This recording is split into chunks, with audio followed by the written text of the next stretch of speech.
আমার রামায়ণ মহাভারত কোরআন বাইবেল শেষ হয়ে যাবে, তা আমার কাহিনী পুরোবে না।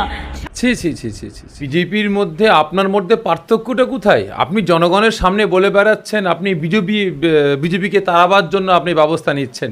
এখন তো দেখছি বিজেপির থেকে আপনি ভয়ঙ্কর দুশ্মন হয়ে দাঁড়িয়েছেন মুসলিম সম্প্রদায়ের জন্য। সাপ হয়ে কামড়াচ্ছেন আর রোজা হয়ে ঝাড়ছেন। हमारा देश ही हिंदू का देश है। अगर देश में रहना है हमें हिंदू बन के ही रहना सीखना चाहिए। আপনাদেরকে দেশ থেকে রাজ্য থেকে তাড়াতে কিন্তু আমরা বাধ্য হব। দেশ তৈরি করেছে হিন্দুরা, এখানে থাকতে হলে হিন্দু হয়ে থাকতে হবে। আজকে সেম বক্তব্য শুনছি আমার রাজ্যের মুখ্যমন্ত্রীর মুখে। ছি ছি ছি ছি ছি ছি ছি। আচ্ছা, আপনাদের কি মাথা কাজ করে না? ইলেকশন আসলে, ভোট আসলেই কি আপনারা আপনারা পাগল হয়ে যান? আপনাদের মাথার কি ব্রেন শর্ট হয়ে যায়? আপনারা যা ইচ্ছা তাই শুরু করে দেন। কেন্দ্র থেকে নিয়ে, বিজেপি সরকার থেকে নিয়ে, আজকে আমার রাজ্যে যতগুলো দল আছে আমরা প্রত্যেকটা দলের নেতা কর্মীদের বক্তব্য শুনছি।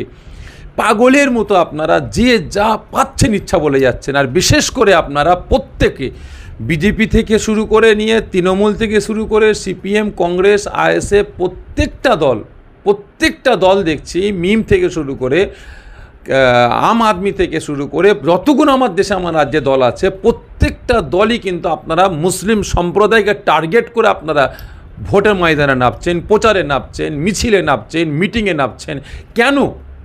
আজকে মুসলিম সমাজ আপনাদের কী বাঁশ দিয়েছে? কেন্দ্রে বিজেপি সরকার বাবরি মসজিদকে শহীদ করে রাম মন্দির তৈরি করলো, তাকে ইস্যু করে প্রচার চলছে।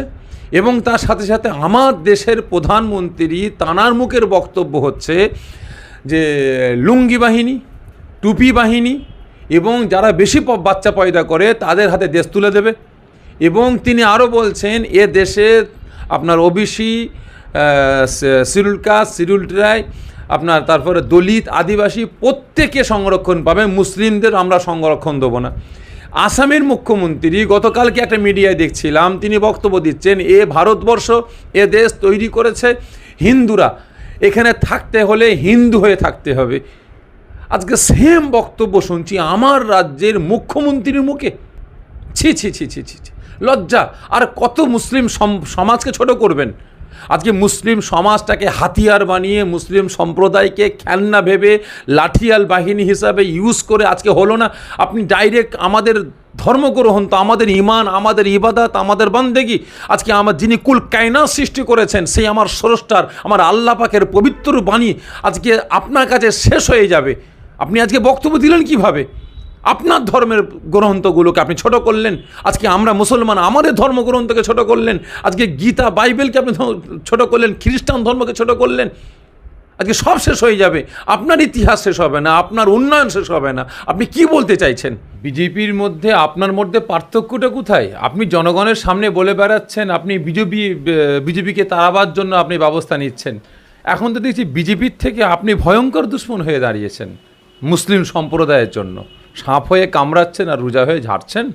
অবিলম্বে আমি আমার রাজ্যের মুখ্যমন্ত্রীর কাছে অনুরোধ করব, তার সাথে সাথে আমার দেশের আসামের মুখ্যমন্ত্রীর কাছে অনুরোধ করব, অবিলম্বে আপনারা যে কথাটা বলেছেন উইথড্র করুন। এবং আমার রাজ্যের প্রধানমন্ত্রী যিনি আজকে মুসলিম সম্প্রদায়কে বললেন যে বাচ্চা পয়দা করে যারা বেশি তাদেরকে দেশ তুলে দেবে, মুসলিম সমাজকে সংরক্ষণ দেওয়া হবে না, অবিলম্বে আমার দেশের প্রধানমন্ত্রীকে অনুরোধ করব এই সমস্ত কথা বলে হিন্দু ভাইদের, মুসলমান ভাইদের মধ্যে আপনি জীবনে আপনারা বিভেদ সৃষ্টি করতে পারবেন না। অবিলম্বে এই সমস্ত কথাগুলো আপনারা বলা বন্ধ করুন। আর না হলে আমরা আগামী দিন হিন্দু মুসলমান প্রত্যেকে যেভাবে দেশকে আমরা রক্ষা করেছি, এ দেশ থেকে আমরা ব্রিটিশকে তাড়িয়েছি, হিন্দু মুসলমান প্রত্যেকটা ধর্মের মানুষ কাঁধে কাঁধ, হাতে হাত মিলিয়ে, ঠিক তদ্রূপ আপনাদেরকে দেশ থেকে রাজ্য থেকে তাড়াতে কিন্তু আমরা বাধ্য হব। বৃহত্তর আন্দোলন শুরু করব। আর না হলে আপনাদের বিরুদ্ধে আমরা আইনি পদক্ষেপ আমরা গ্রহণ করব।